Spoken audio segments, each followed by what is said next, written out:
We begin with a question on the rise of far-right anti-immigration movements in countries like Great Britain. Do such movements and the support that they attract drive media coverage, or is it the other way around? Do the news media, through excessive coverage, help manufacture that support? Take Tommy Robinson, who calls himself a warrior for freedom of speech on issues such as migration. When he rails against the supposedly creeping influence of political Islam in UK society, that resonates with audiences.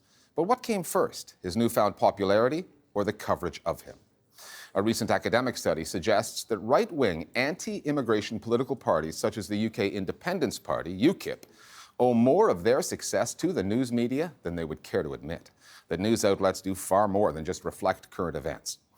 This is a story about British politics, but the issue at the core of it, the relationship between the far right and the news media, is a dynamic at play in many countries around the globe. Our starting point this week is London.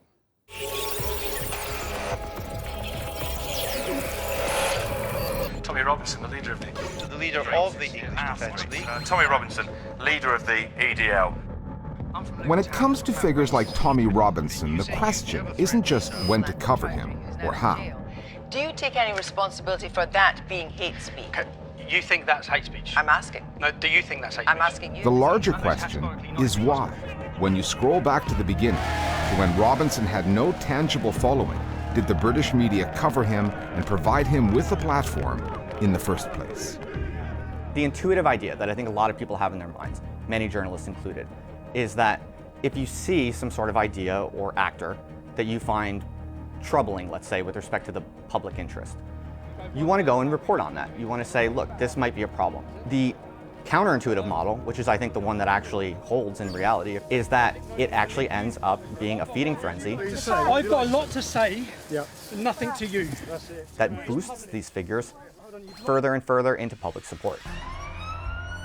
This is what right-wing extremism in the UK looks like. 14 months ago, a man plowed his van into a crowd near a mosque in London. There were 9 casualties and 1 fatality.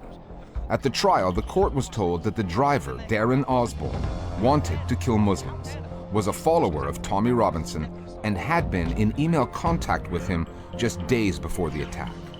British broadcasters saw nothing wrong with interviewing Robinson, giving him airtime the day after the attack, and again once the trial concluded. Tommy Robinson has repeatedly been bailed out by the media. Darren Osborne mowed a bunch of pedestrians down for no other reason than that he assumed they were Muslims. He did so inspired by Tommy Robinson's ideology. You would ban all Muslims? I would temporarily halt Muslim immigration to this country. The very day after the murder, they put him on Good Morning Britain.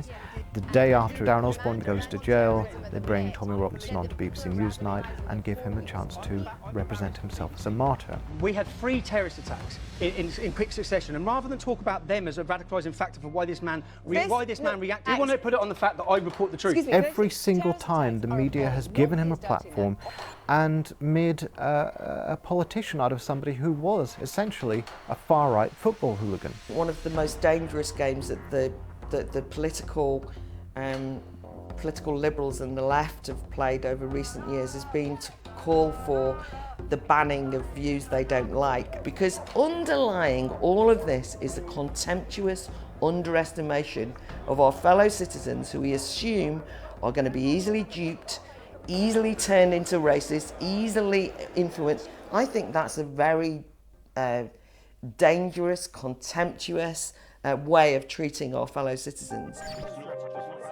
Lots of people talk about media coverage anecdotally, impressionistically, but relatively few quantify it and analyze it.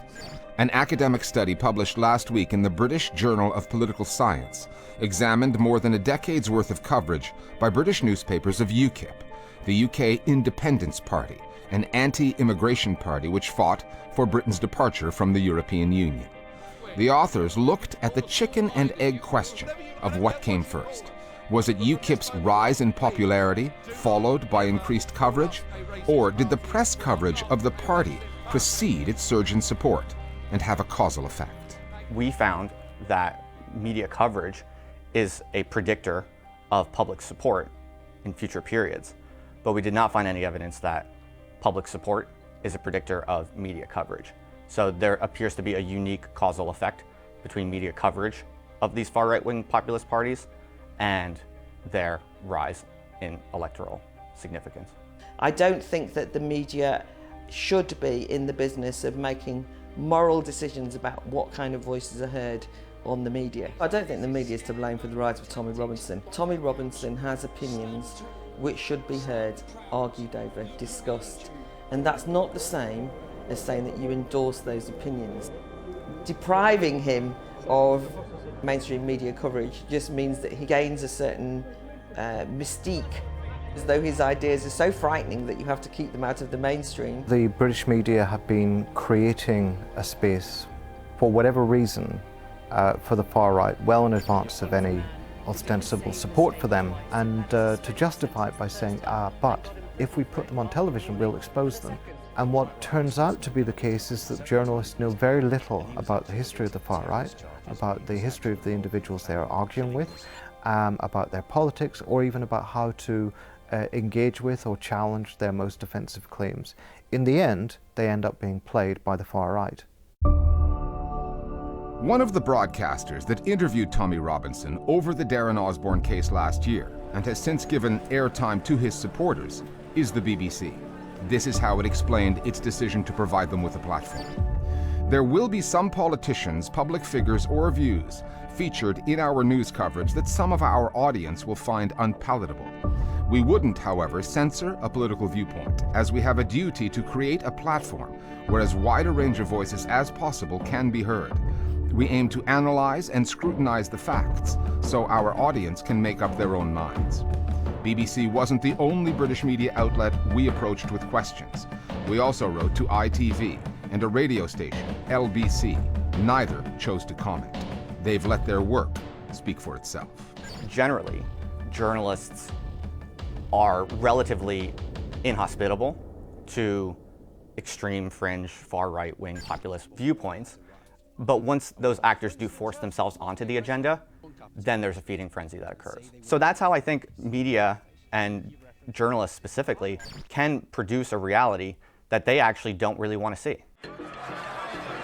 With the governing Conservatives divided over Brexit, the opposition Labour Party split over the same issue, and the mostly pro-Brexit tabloid press still pushing its agenda, British politics is already in a messy state. And when the broadcast media, even with the best of journalistic intentions, put the likes of Tommy Robinson on their air so that they can grill him, they find they cannot do so without giving him the exposure he craves. They say the road to hell is paved with good intentions. That is where Britain seems to find itself today. And the news media aren't just reporting the story.